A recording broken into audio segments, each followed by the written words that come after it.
Please welcome Department of Business, Economic Development, and Tourism presenters, Director Louis Salaveria and Eugene Tian. Good afternoon again, everybody.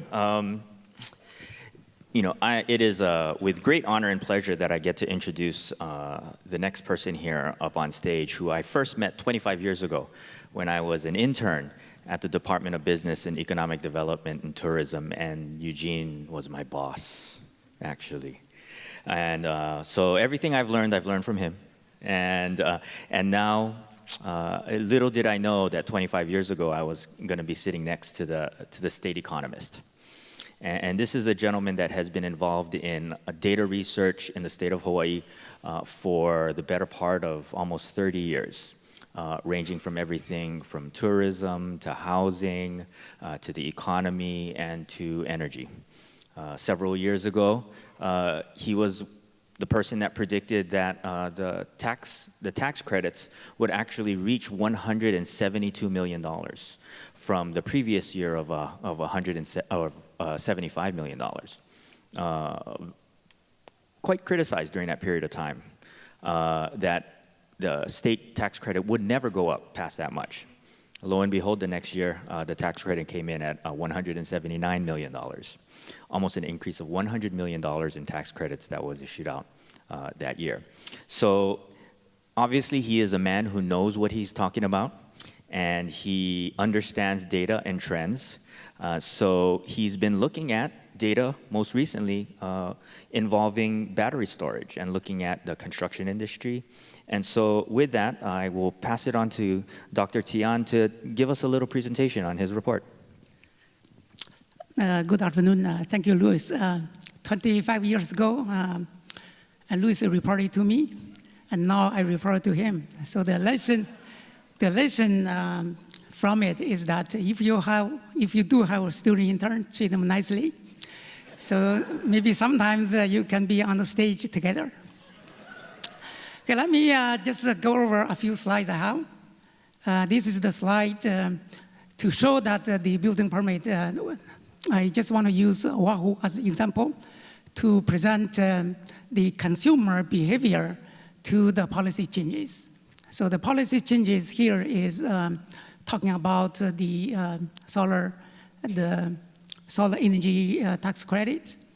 And as Mike, KIUC mentioned that the state solar industry is successful is mainly due to the federal state tax credit and also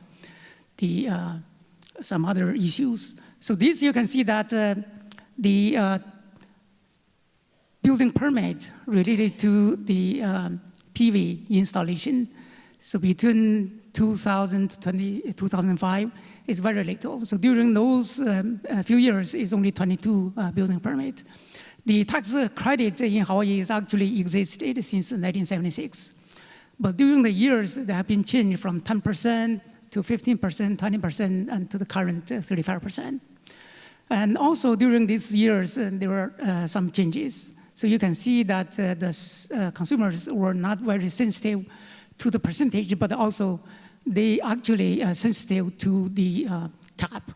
So in 2006, the state changed the cap from 1,750 to 5,000. So that increased starting in 2007. You can see that the building permit for PV related project increased since 2007 and 2008, 9. So then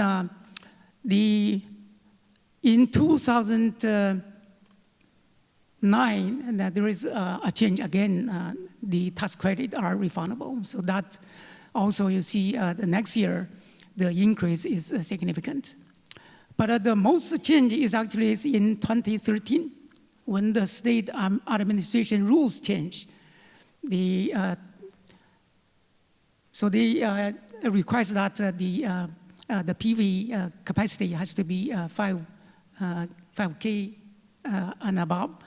So that make people, because when the administration rule change, usually people know, right? There are a lot of discussions. So in 2012, there was a boom in the PV installation. You can see that that 1 year is over 12,000 homes they installed the PV. Then the next change is actually the net metering is closed in 2015.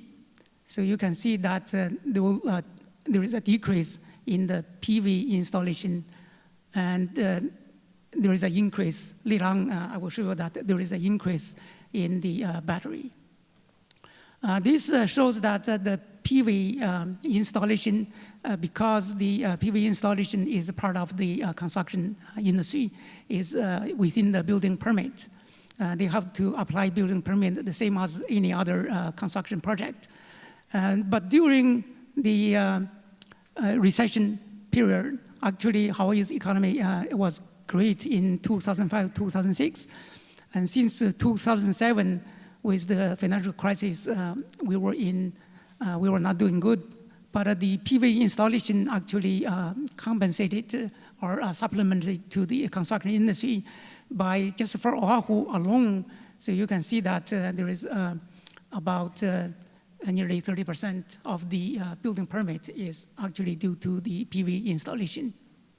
So during the construction slowing down years, the PV installation actually was booming.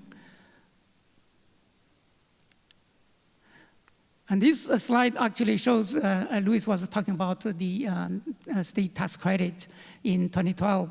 We actually, the state pays, for those years on the chart, the state pays a cumulative about $500 million tax credit. And as an economist, I always get a question about two calculations. One is from the state perspective, fiscal point of view, does the state lose money? And from the economy perspective, is it good for the economy? So from the state perspective, for example, the state does pay for the tax credit, but they pay for one project, for example, for 1 year, but that project lasts for at least 20 years. So the consumer will save about $200 per month. So you can calculate about 200 multiplied by 12, that's 1 year, you multiply by 20 years. And the consumer spend those savings on other things. The state will also collect tax credit, tax from those other spendings. So if you look at a 20-year span, from the state perspective, I think the state is pretty much about break even for this tax credit. But in terms of GDP, actually the state gains from the consumer spending. And this shows that the battery, because of the net metering close in 2015, the battery installation actually started in 2017. So we saw about 731 building permit issued for battery battery storage permit. And this shows the Hawaii as basically is HECO, the electricity sales. Because of the PV installation, the consumers use rooftop PVs. So the average consumer in 10 years ago, 2016, 2006, is about 700 kilowatt hours, 700 per household, per meter. And currently is about 500. So it's a decrease on average. And this actually shows the PV installation, the battery installation is actually PV installation. I'm going to show the next slides as well. This is the PV installation. And the last slide actually also shows this. The general trend is that the PV installation is a function, and my director was saying I do models. I use a lot of mathematical models to see the correlation. So they are really correlated with the income, the high income, and home. The higher the income they install, the more they install, and also the home ownership. The higher the home ownership, the more installation, and also the type of families. If it is a married couple with their own children, so those type of families, they install more. So those, you can see that on the chart. Currently on Oahu is about 19.4% of the single families, they have installed the rooftop PVs, including all the homes, including the condos. For Oahu is about 14%. 14% of the homes have rooftop PVs. Hawaii also have, I think one thing is significant is that we have a pretty high home, the renter household. We have 43% of the homes are rented. And because of that, I think that indicates in Hawaii for the renewable energy, the supply side, it has to be commercial scale. Because the 57%, they may install the rooftop PV because they own their properties, but the 43%, the owners, most of them are rented. They may not want to install because the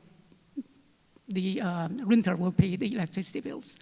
So that portion from the supply side has to be supplied by the commercial scale utilities. I think that is the end of the presentation. Thank